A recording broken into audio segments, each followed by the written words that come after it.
नमस्कार, बहुत बहुत स्वागत है आप सभी का। आप देख रहे हैं सुबह 9 बजे। मैं हूं प्रीति। शुरुआत हेडलाइंस के साथ। जरूरी सामान और पेट्रोलियम उत्पादों से लदे भारत के सैकड़ों ट्रक पहुंचे नेपाल। सामान की आपूर्ति पर रोक की खबरों का भारत ने किया खंडन। ट्रक मालिकों की हड़ताल का 5वां दिन। देश भर में रोजमर्रा की चीजों की बड़ी किल्लत। सरकार से आज फिर होनी है बातचीत। जम्मू कश्मीर के पुलवामा में जैश-ए-मोहम्मद के 2 आतंकी ढेर। कब्जे से हथियार और गोला बारूद बरामद। मुठभेड़ में एक जवान जख्मी। कुपवाड़ा में भी मारा गया एक आतंकी। भारत दौरे पर जर्मनी की चांसलर एंजेला मर्केल। प्रधानमंत्री नरेंद्र मोदी से थोड़ी देर में मुलाकात। दोनों देशों के बीच रक्षा, रेलवे, स्मार्ट सिटी और नवीकरणीय ऊर्जा में समझौते की उम्मीद। बीसीसीआई के नए अध्यक्ष शशांक मनोहर का बोर्ड में सुधार और पारदर्शिता पर जोर। कटक में दक्षिण अफ्रीका से दूसरा T20 मैच आज। 3 मैचों की सीरीज में भारत 0-1 से पीछे।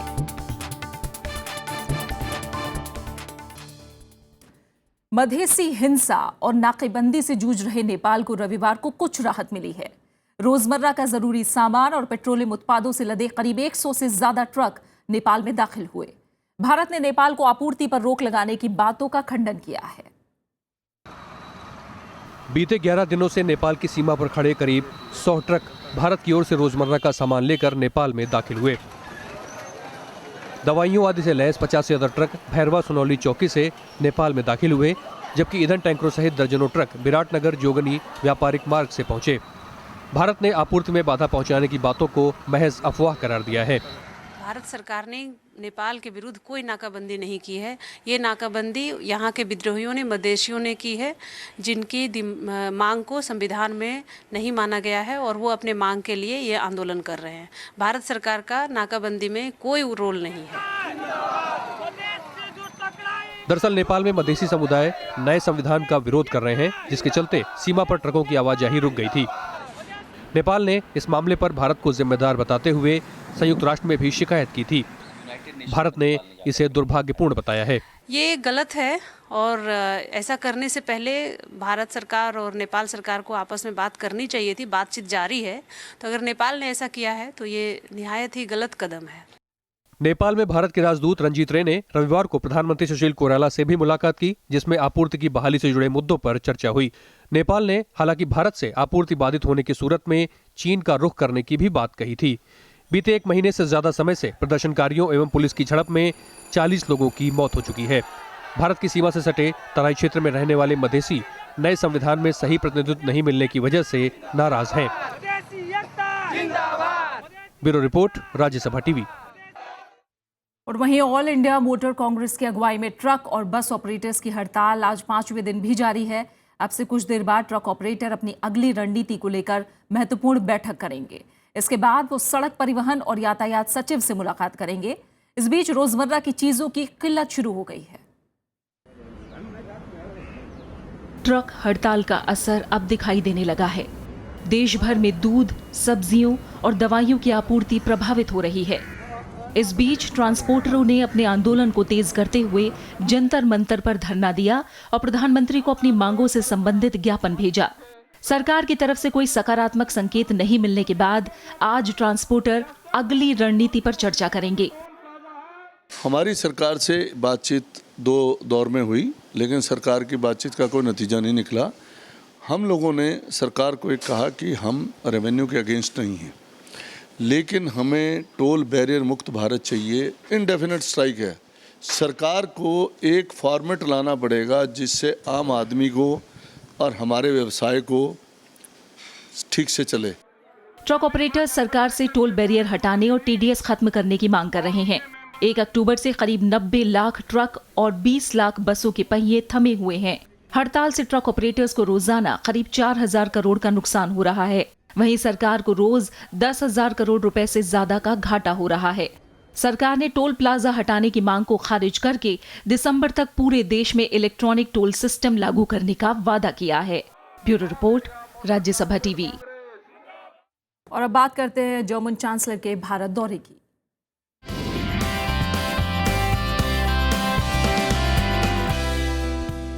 जर्मनी की चांसलर एंजेला मर्केल 3 दिनों के भारत दौरे के तहत बीती रात नई दिल्ली पहुंची। प्रधानमंत्री नरेंद्र मोदी ने ट्वीट संदेश में नमस्ते कहकर उनका स्वागत किया। प्रधानमंत्री नरेंद्र मोदी ने थोड़ी देर बाद उनकी मुलाकात भी होनी है। इसमें दोनों देशों के बीच रक्षा, शिक्षा, रेलवे, स्मार्ट सिटी और मेक इन इंडिया पर कई समझौते होने की उम्मीद है। भारत और जर्मनी आपसी व्यापार को बढ़ाने पर भी चर्चा करेंगे। जर्मनी की चांसलर एंजेला मर्केल रविवार की रात दिल्ली पहुंची। हवाई अड्डे पर वित्त राज्य मंत्री जयंत सिन्हा ने उनकी अगवानी की।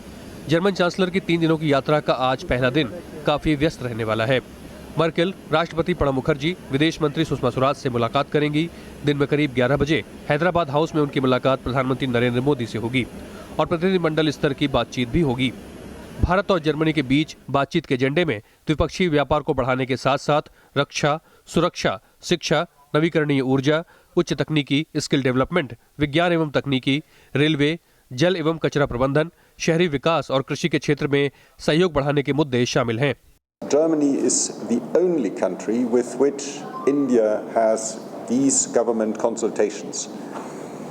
The only country with which this substantial wide format of consultations is taken up.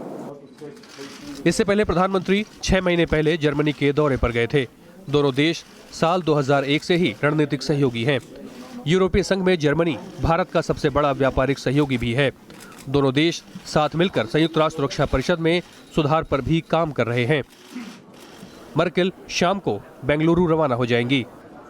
मंगलवार को एंजेला मर्केल और प्रधानमंत्री नरेंद्र मोदी बेंगलुरु में नैस्कॉम और फ्राउनहोफर की ओर से आयोजित बिजनेस समिट में हिस्सा लेंगे। इसमें दोनों देशों की शीर्ष कंपनियों के सीईओ भी मौजूद रहेंगे। Bureau report, Rajya Sabha TV. और आइए अब बात करते हैं बिहार विधानसभा चुनाव से जुड़ी कुछ खबरों की।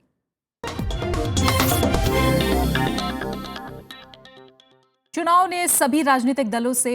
आयोग ने सभी राजनीतिक दलों से घोषणा पत्र की प्रति मांगी है। आयोग ने कहा है कि पहले दौर के मतदान से पहले सभी राजनीतिक दल घोषणा पत्र तैयार करते वक्त आयोग के दिशा निर्देशों का पालन करें।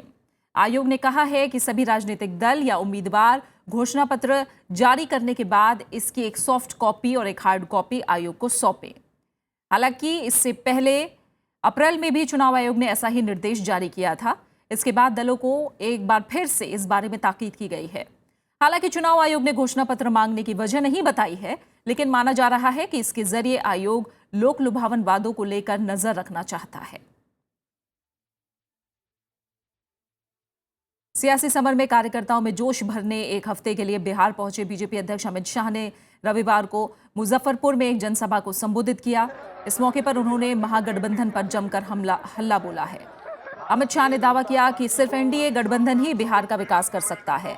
महागठबंधन पर सवाल उठाते हुए उन्होंने कहा कि नीतीश, लालू और कांग्रेस के गठजोड़ के सत्ता में आने से बिहार विकास की दौड़ में पिछड़ जाएगा। बीजेपी अध्यक्ष अमित शाह के आज कई कार्यक्रम भी प्रस्तावित है। वो सुपौल में बीजेपी कार्यकर्ताओं को संबोधित करेंगे। साथ ही वो 5वें दौर की विधानसभा सीटों के जिला कार्यकर्ताओं से मुलाकात करके चुनावी रणनीति पर भी चर्चा करेंगे। प्रधानमंत्री बनने की लालच में अपने अहंकार के कारण भारतीय जनता पार्टी और बिहार के जनादेश की पीठ में छुरा भोंकने का काम ये नीतीश कुमार ने किया। मित्रों, 15 साल तक जिस लालू का नीतीश ने विरोध किया, उसको कंधे पे बिठाकर वो मुख्यमंत्री बन गए। बीजेपी ने कल अपनी चौथी लिस्ट जारी की। इस लिस्ट में 2 उम्मीदवारों के नामों की घोषणा की गई है। हाजीपुर से अवधेश कुमार और पालीगंज से रामजन्म शर्मा को पार्टी ने टिकट दिया है। दोनों ही जगहों पर तीसरे चरण में चुनाव होने हैं। इससे पहले बीजेपी ने तीसरी लिस्ट जारी की थी, जिसमें 11 उम्मीदवारों के नामों की घोषणा की गई थी।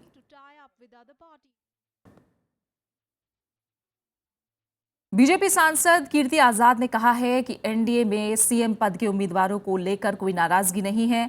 राज्यसभा टीवी से बातचीत में उन्होंने कहा कि सीएम पद के उम्मीदवार का फैसला पार्टी करेगी।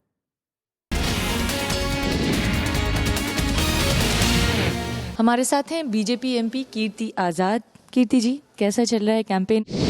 मेरा तो कैंपेन मिथिला में है और 5वें फेज में है, तो अभी तो फिलहाल लोगों से मिल रहे हैं, जो रूठे हैं उनको मना रहे हैं। रूठे वो हैं या रूठे आप हैं? नहीं, मैं नहीं रूठा हूँ। देखिए, कुछ भी स्थिति हो सब मिल करके निर्णय लेते हैं और वो सब करना पड़ता है। मैं खिलाड़ी आदमी हूँ, देश के लिए खेला, कभी नहीं सोचा कपिल देव कैप्टन है या सुनील गावस्कर। भारत की टीम जीतनी चाहिए, भारतीय जनता पार्टी जीतनी चाहिए। तो इस समय कैप्टन कौन है? कैप्टन तो भारतीय जनता पार्टी के सभी कार्यकर्ता हैं इस समय। जनता जनार्दन है, सदैव रही है, उनकी प्रतिष्ठा और इज्जत करना हम सबों का कर्तव्य है और करते रहें। जिस तरह से उम्मीदवारों का चयन हुआ है, क्या आप उससे संतुष्ट हैं? बिल्कुल, उसमें कोई समस्या वाली बात नहीं है। अब एक एक क्षेत्र से 17-17, 18-18 लोग होंगे जो चाहते हैं और होना भी ऐसा चाहिए, लेकिन अंततः मिलेगा तो एक ही को, तो फिर लोगों को मनाना हमारा कर्तव्य है। बाय द वे, अगर आपकी सरकार बनती भी है तो मुख्यमंत्री कौन होगा? वह पार्टी तय करेगी कौन मुख्यमंत्री होगा। मुख्यमंत्री इस समय विषय नहीं है, विषय यह है कि जंगल राज से कैसे मुक्ति मिलनी चाहिए हमको, तो पार्टी तय करेगी। मुझे बताइए, महाराष्ट्र में किसने तय किया था? किसने तय किया था झारखंड में? वहाँ की तो आप पूछते नहीं, हरियाणा की आप पूछते नहीं, वहाँ तो कोई तय नहीं था। तो कोई ज़रूरी है तय करके ही लड़ा जाए? अगर सब कोई एक साथ मिल करके लड़ रहे हैं और आगे कौन होगा नहीं होगा वो पार्टी तय करेगी, तो उसमें गलत क्या है? चलिए, हमारी शुभकामनाएं आपको। Thank you. तो बीजेपी के तमाम नेता हरियाणा, महाराष्ट्र और झारखंड का उदाहरण दे रहे हैं और बता रहे हैं कि जीत के बाद, नतीजे आने के बाद ही मुख्यमंत्री पद के उम्मीदवार का चयन होगा। लोकतांत्रिक तरीके से मुख्यमंत्री पद के उम्मीदवार का चयन किया जाएगा। और बीजेपी सांसद कीर्ति आजाद ने भी कहा है कि एनडीए में सीएम पद के उम्मीदवार को लेकर कोई नाराजगी नहीं है। हमारे साथ हमारी सहयोगी अमृता राय पटना से हमारे साथ जुड़ी हैं, उनका हम रुख करेंगे। अमृता, आपने कीर्ति आजाद से भी बात की। बीजेपी अपने पत्ते खोलने को तैयार नहीं है सीएम उम्मीदवार को लेकर।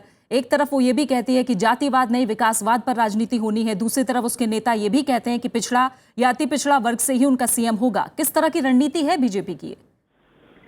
देखिए, रणनीति तो अभी ये जो ऊपरी तौर पे बताया जा रहा है वो ये है कि पार्टी जो है चुनाव के बाद तय करेगी कि कौन मुख्यमंत्री होगा, और इसके लिए वो बार बार हरियाणा का और महाराष्ट्र का, इस तरह की जगहों का उदाहरण दे रहे हैं। लेकिन ये भी सच है कि अंदर खाने जो लोग एस्पिरेंट्स हैं वो बातें भी करते हैं और अपने अपने दावे भी पेश कर रहे हैं जो ऑफ द रिकॉर्ड है। पर अभी तक पार्टी की तरफ से कोई नाम की घोषणा नहीं हुई है और विपक्षी दलों को इसी वजह से एक मौका मिला हुआ है बार बार बीजेपी को घेरने का कि उनके पास चेहरा नहीं है, तो वो सिर्फ प्रधानमंत्री के चेहरे पर अपना चुनाव लड़ने की कोशिश कर रहे हैं। जी अमृता, आप पटना पहुंची हैं, अब बिहार की फिजा को आप महसूस ज़्यादा पास से कर पा रही हैं। जिस तरह के हम कहे चुनावी सभाएं चल रही हैं या नेताओं के बयान चल रहे हैं, क्या पकड़ पा रही हैं आप? क्या विकास का मुद्दा है कहीं ना कहीं? युवाओं की से अगर बात करें तो हाँ, विकास का सपना उनके मन में है और बिहार की जनता पॉलिटिकली बहुत अवेयर भी है, तो वो हर एक चीज को बहुत अच्छे से जान परखने की कोशिश कर रही है। नेता अपने अपने तरीके से कन्विंस करने की कोशिश कर। जी, यानी युवाओं में कहीं ना कहीं विकास का मुद्दा आगे है और युवा इस मुद्दे को कहीं ना कहीं अपने जहन में रखकर इस चुनाव में वोट करने जाएंगे।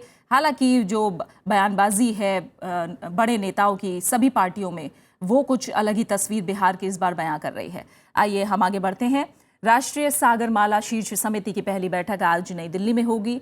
इस बैठक की अध्यक्षता केंद्रीय सड़क परिवहन और जहाजरानी मंत्री नितिन गडकरी करेंगे।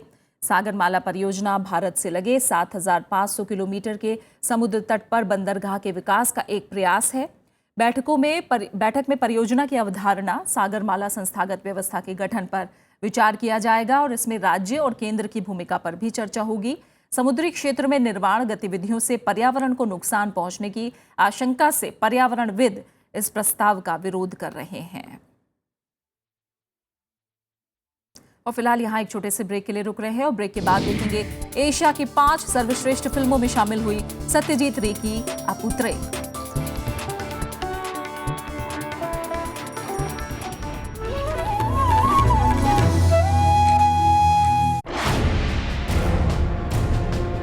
चुनाव के रंग में बिहार, चढ़ा राजनीतिक बुखार, किसकी बनेगी सरकार, किसका होगा बेड़ा पार, पल पल की हमको खबर, हर रंग पर हमारी नजर। प्रचार से मतदान तक, आगाज से अंजाम तक। देखिए लोकतंत्र 2015 सिर्फ राज्यसभा टीवी पर।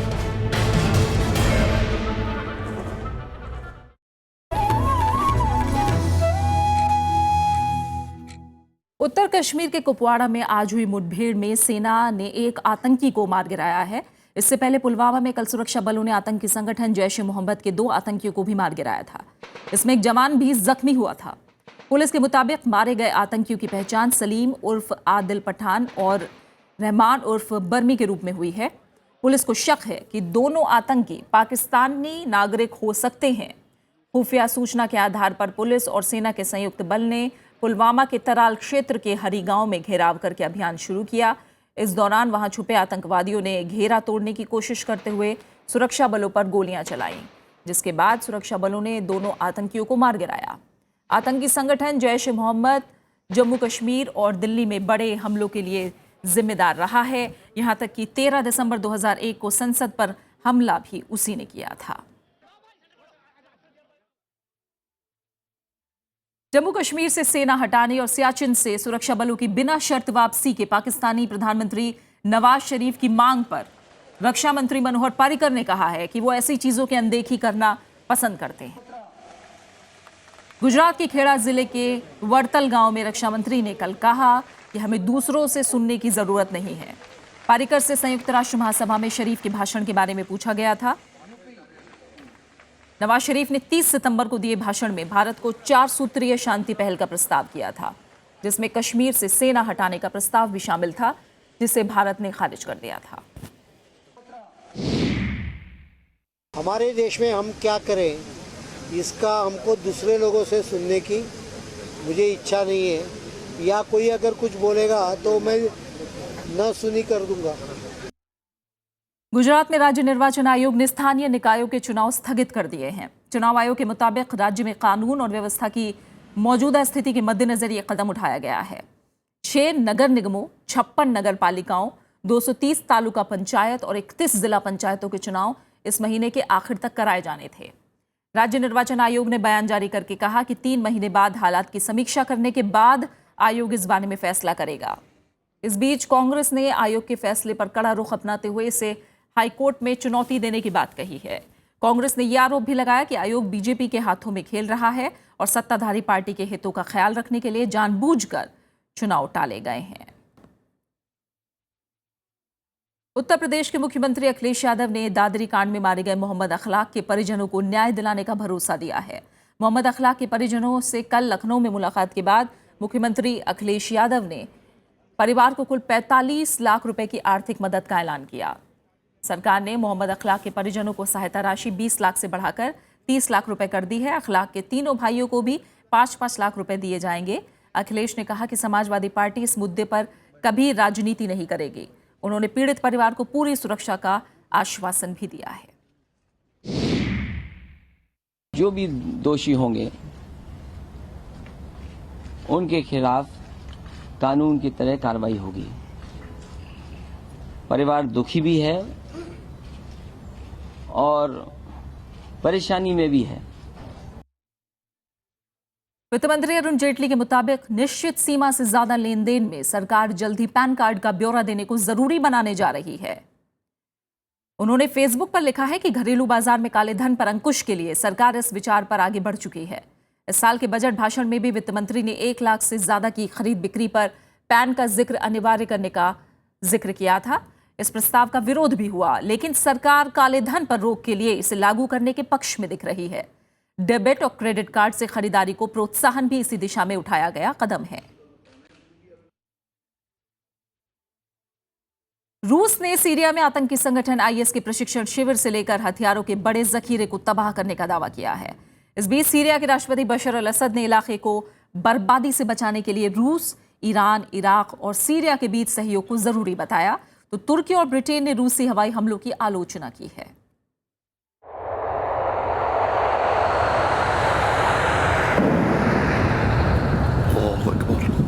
रूस ने सीरिया में आईएस के खिलाफ हवाई हमले तेज कर दिए। रूसी विमानों ने सीरिया के उत्तरी होम्स और लताकिया में बम बरसाए। रूसी रक्षा मंत्रालय ने रविवार को बताया कि सुखोई विमानों ने आईएस के 10 अहम ठिकानों को निशाना बनाया है। इस बीच सीरियाई राष्ट्रपति बशर अल असद ने अमेरिकी नेतृत्व वाले गठबंधन के हवाई हमलों की आलोचना की। उन्होंने इलाके को तबाही से बचाने के लिए सीरिया, रूस, इराक और ईरान के बीच सहयोग पर जोर दिया।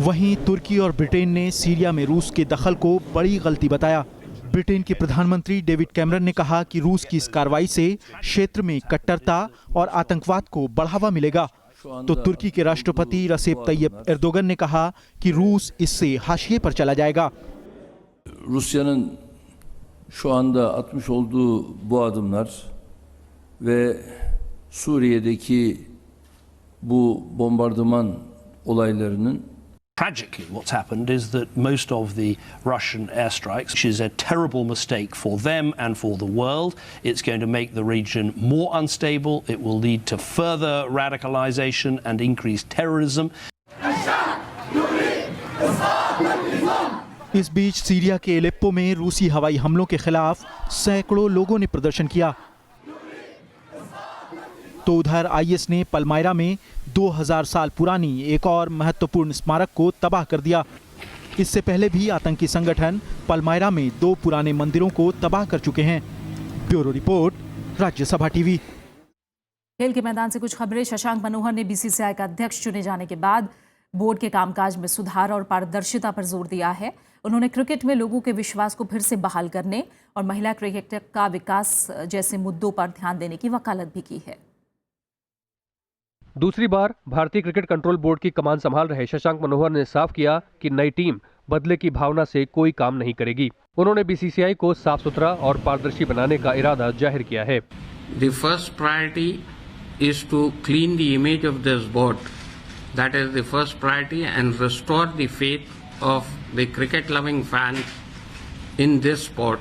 नए अध्यक्ष ने क्रिकेट के प्रति विश्वास बहाली और महिला क्रिकेट की लोकप्रियता बढ़ाने के उपायों पर जोर दिया। उन्होंने भरोसा जताया कि जल्दी ही ऊंचे दर्जे के स्पिन गेंदबाजों का दौर लौटेगा। बोर्ड ने पारदर्शिता बनाए रखने के लिए ओम्बुड्समैन की नियुक्ति भी की है।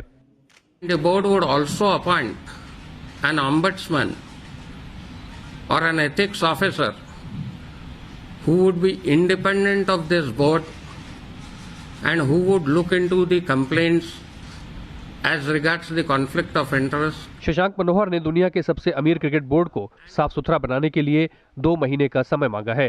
शशांक मनोहर ने एन श्रीनिवासन को एक बेहतर सचिव करार दिया और उन्हें अंतर्राष्ट्रीय क्रिकेट परिषद में नामित बनाए रखने का फैसला बोर्ड की आम सभा पर छोड़ दिया। Bureau report, Rajya Sabha TV. Bharat और दक्षिण अफ्रीका के बीच दूसरा T20 मैच आज कटक में खेला जाएगा। टीम इंडिया को पहले मैच में 199 रन का बड़ा स्कोर बनाने के बावजूद गेंदबाजों के खराब प्रदर्शन के कारण 7 विकेट से हार का सामना करना पड़ा था। सीरीज में बने रहने के लिए टीम इंडिया को आज का मैच हर हाल में जीतना होगा, क्योंकि 3 T20 मैच की सीरीज में साउथ अफ्रीका के पास 1-0 की बढ़त हो चुकी है। आज के मैच में भी गेंदबाजों पर ही ज्यादा दबाव होगा। हालांकि कटक में मौसम खराब है और मौसम विभाग ने अगले 48 घंटे में रुक रुक कर बारिश की आशंका भी जाहिर की है। ये सीरीज T20 वर्ल्ड कप 2016 को देखते हुए इंडिया के लिए काफी अहम मानी जा रही है। उपराष्ट्रपति मोहम्मद हामिद अंसारी ने रविवार को दिल्ली में पवित्र ईसाई धर्म ग्रंथ बाइबल की तमाम किताबों की 1 वॉल्यूम कमेंट्री बुक का विमोचन किया। दक्षिण एशिया बाइबल कमेंट्री की इस किताब में 90 विद्वानों ने योगदान दिया है। बाइबल के ये विद्वान भारत, पाकिस्तान, श्रीलंका और नेपाल से हैं। इस किताब को 8 साल में तैयार किया गया। किताब में दक्षिण एशिया के सामाजिक और धार्मिक मुद्दों पर भी लेख लिखे गए हैं। इस मौके पर उपराष्ट्रपति ने कहा कि दुनिया के तमाम धर्मों में प्रेम और दया का भाव है। उन्होंने उम्मीद जताई कि इस किताब से प्रेरणा लेकर लोग बाइबल की शिक्षा को आत्मसात करेंगे।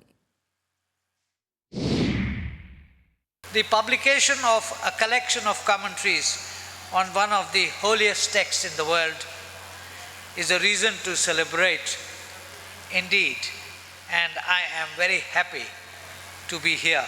The message of the Bible is essentially one of love and compassion. मशहूर फिल्मकार और ऑस्कर पुरस्कार विजेता सत्यजीत रे की फिल्म अपू त्रयी को एशिया की 5 सर्वश्रेष्ठ फिल्मों में शामिल किया गया है। इसका ऐलान दक्षिण कोरिया के बुसान शहर में चल रहे बुसान अंतर्राष्ट्रीय फिल्म महोत्सव में किया गया। अपू त्रयी 3 फिल्मों का कोलाज है। इसमें पाथेर पांचाली, अपराजिता और आपुर संसार शामिल हैं। अपू के जीवन के इर्द गिर्द बुनी गई इन फिल्मों में भारतीय समाज को पूरी गंभीरता और वास्तविकता के साथ दिखाया गया है। बुसान अंतर्राष्ट्रीय फिल्म महोत्सव 20वीं वर्षगांठ के अवसर पर फिल्म निर्माताओं और आलोचकों के मतदान के आधार पर 100 सर्वश्रेष्ठ एशियाई फिल्मों की सूची तैयार की जा रही है। इस सूची में ऋत्विक घटक, राज कपूर, अडूर गोपालकृष्णन, गुरुदत्त, महबूब खान, गोविंदन, अरविंदर और मीरा नायर जैसे भारतीय फिल्मकारों की फिल्में शामिल हैं। Here we get the instance of a more comprehensive term used for a less comprehensive one, and vice versa.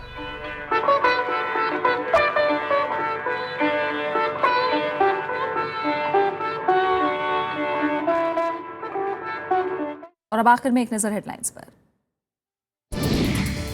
जरूरी सामान और पेट्रोलियम उत्पादों से लदे भारत के सैकड़ों ट्रक पहुंचे नेपाल। सामान की आपूर्ति पर रोक की खबरों का भारत ने किया खंडन।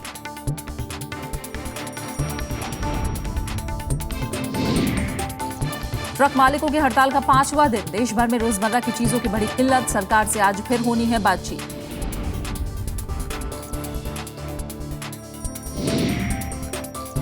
जम्मू कश्मीर के पुलवामा में जैश ए मोहम्मद के 2 आतंकी ढेर। कब्जे से हथियार और गोला बारूद बरामद। मुठभेड़ में एक जवान जख्मी। कुपवाड़ा में भी मारा गया एक आतंकी।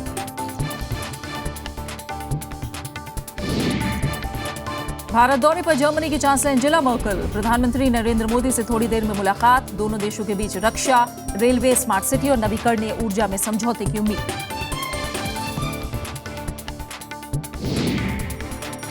बीसीसीआई के नए अध्यक्ष शशांक मनोहर का बोर्ड में सुधार और पारदर्शिता पर जोर।